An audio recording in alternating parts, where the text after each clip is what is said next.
Hello বন্ধুরা, আজকে বানাবো নিরামিষের মধ্যে অপূর্ব স্বাদের এঁচোড়ের কোপ্তা কালিয়া। আশা করছি তোমাদের রেসিপিটা খুব ভালো লাগবে। অবশ্যই পুরোটা দেখো আর কমেন্টে জানিও তোমরা এটা কবে ট্রাই করছো। চলো তাহলে শুরু করি। দেখো, আমি এখানে কিছু এঁচোড় নিয়েছি আর নিয়েছি একটু কাটা আলু। এবার এই দুটোকে প্রেশার কুক করব খুব ভালো করে নরম হওয়া পর্যন্ত। জল ঝরিয়ে নেব, তাহলে রেডি হবে কোপ্তার জন্য সঠিকভাবে তৈরি।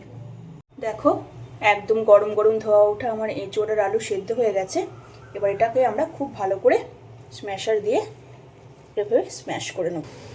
এঁচোড়টা আমাদের এদিকে সেদ্ধ হতে থাক, ততক্ষণে আমরা চলে একটা পেস্ট বানিয়ে দিই। দিয়ে দিলাম কিছু কাটা পেঁয়াজ,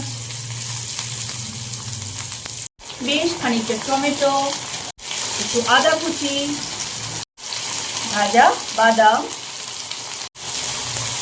আর বেশ খানিকটা সাদা তিল।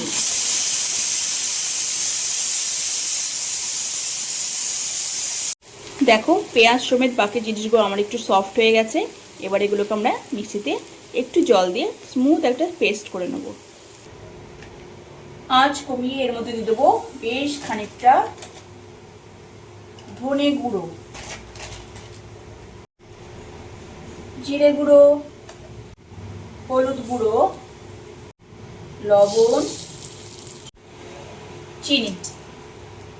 মশলাটা আমাদের এরকম একটু ভাজা ভাজা হয়ে যাবে। গ্যাসের ফ্লেমটা কিন্তু তখন অবশ্যই কম রাখবে, না হলে খুব বেশি পুড়ে যেতে পারে। এবার আমরা এর মধ্যে এঁচোড়টা দিয়ে দেব। খুব ভালো করে এটাকে নাড়তে থাকবে যাতে পুরো মশলাটা এর মধ্যে মিশে যায়। দেখো, এঁচোড়টা কিন্তু খুব ভালো করে মেখে নিয়েছি। এবার দিয়ে দেবো বেশ কিছুটা ব্রেড ক্রাম্ব, যাতে এর বাইন্ডিংটা খুব সুন্দর হয়। ব্রেড ক্রাম্ব দিয়েও কিন্তু আমরা এটাকে খুব ভালো করে এর সঙ্গে মিশিয়ে নেব। দেখো, আমাদের একটা সুন্দর ডো তৈরি হয়ে গেছে। হাতে অল্প একটু অয়েল নিয়ে নেবে, ভালো করে এরকম মাখিয়ে নিয়ে ছোট ছোট শেপ দেবে। আমি এখানে গোল গোল শেপ দিচ্ছি, তোমরা চাইলে তোমাদের ইচ্ছা মতো শেপ দিতে পারো। সব বল কিন্তু আমার রেডি করা হয়ে গেছে। এবার আমি কিছু ময়দা এখান দিয়ে স্প্রিঙ্কেল করে দেবো এবং হালকা হাতে এগুলোকে একটু রাব করে নেবে, যাতে ফ্রাই করার সময় তেলে দিলে না ছেড়ে যায়। খুব সুন্দর করে এগুলোকে কোট করে নেবে। এভাবে এভাবে ঘুরিয়ে ঘুরিয়ে ময়দার একটা কোটিং করে নেবে। এটা কিন্তু অবশ্যই করো, না হলে কিন্তু তেলে দিলে ভেঙে যেতে পারে। কোপ্তা ভাজার তেলের মধ্যেই এবার আমরা দিয়ে দেবো গোটা গরম মশলা,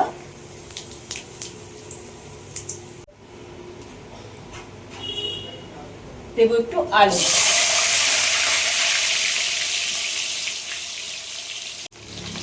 দেব একটু লবণ, একটু হিং। আলুটা আমার মোটামুটি ভাজা হয়ে এসেছে। এবার আমরা এখানে চপ পেঁয়াজ কুচি অ্যাড করব।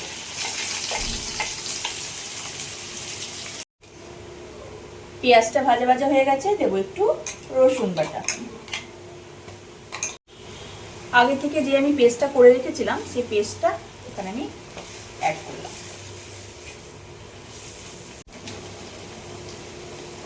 ধনে গুঁড়ো, জিরে গুঁড়ো, হলুদ গুঁড়ো, বেশ খানিকটা কাশ্মীরি চিলি,